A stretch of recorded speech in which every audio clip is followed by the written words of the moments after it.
All right, let me explain to you what I have for a normal trout setup. I have a 4-weight Sky G Douglas. This is a 9-foot rod.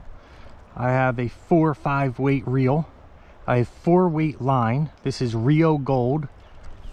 Then I have a 9-foot 5X tapered leader attached to a rosin hopper. Then I have 5X attached to my first fly, which is an egg pattern. And then I have about another 1.5 feet below that, I have a little crystal caddis. And that is my typical trout setup.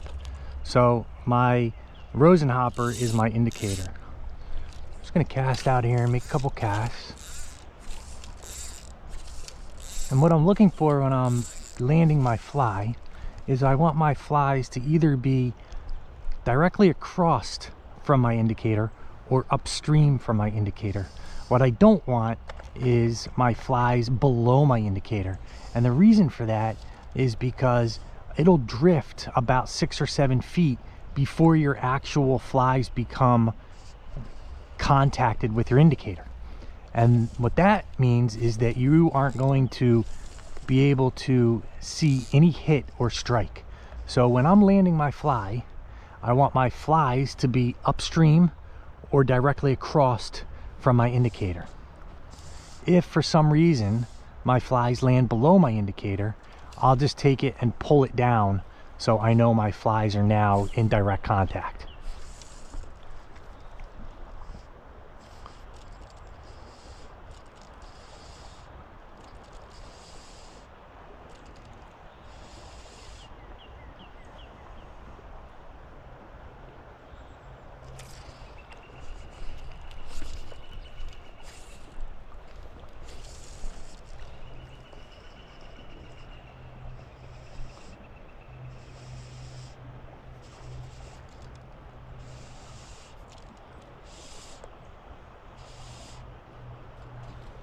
There is some depth in front of me, not a lot of structure.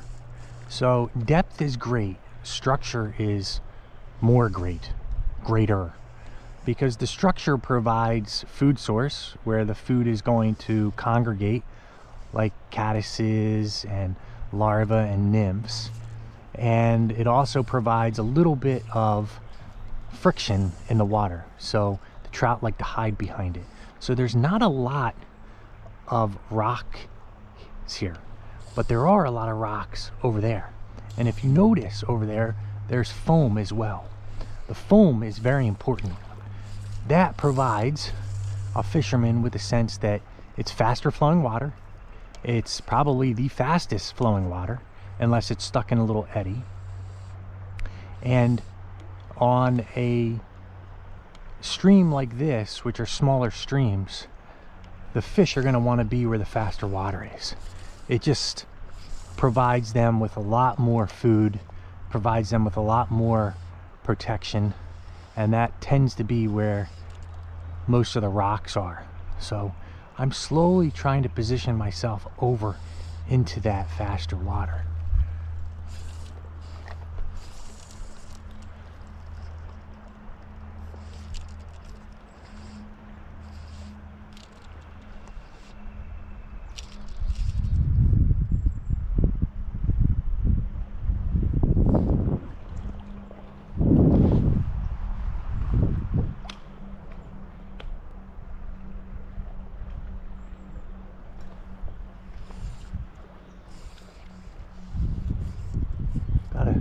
Pay attention to my back cast because there are some trees that are right here, so I might have to cast over my left shoulder, which is not a problem. You do have to be relatively prepared to cast over your opposite shoulder. It's easy to cast over your normal shoulder, but you never know what kind of position you're going to be in what hole.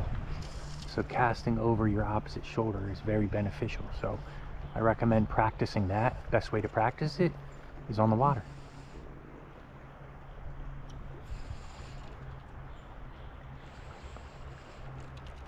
So I am in the depth enough to work my way out to get my flies into that faster current.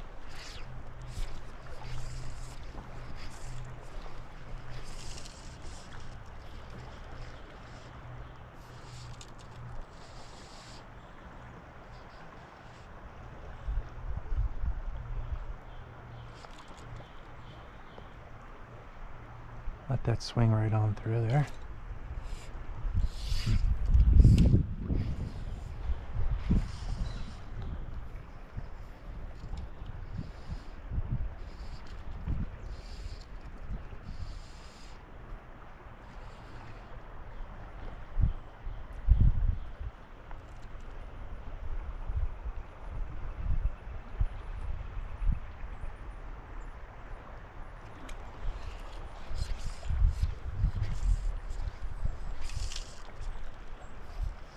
See how my flies landed upstream for my indicator? That means as it's drifting down, if I get hit, even on that drop, I'll probably notice it on my indicator.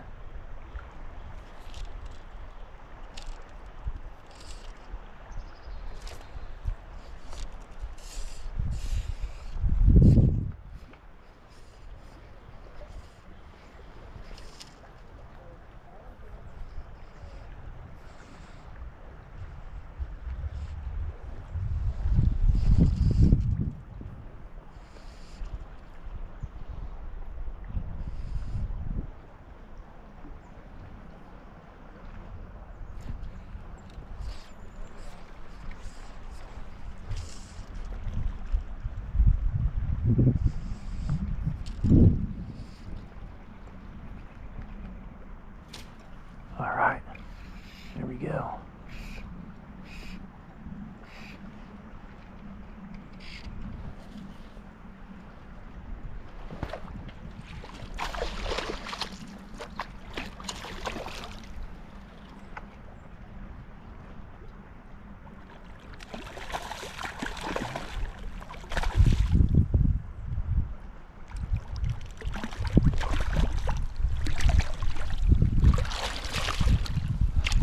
See, that barbless hook came right out.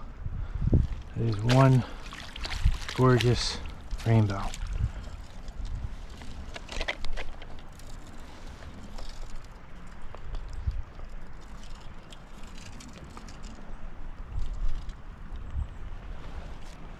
It's a pretty trout.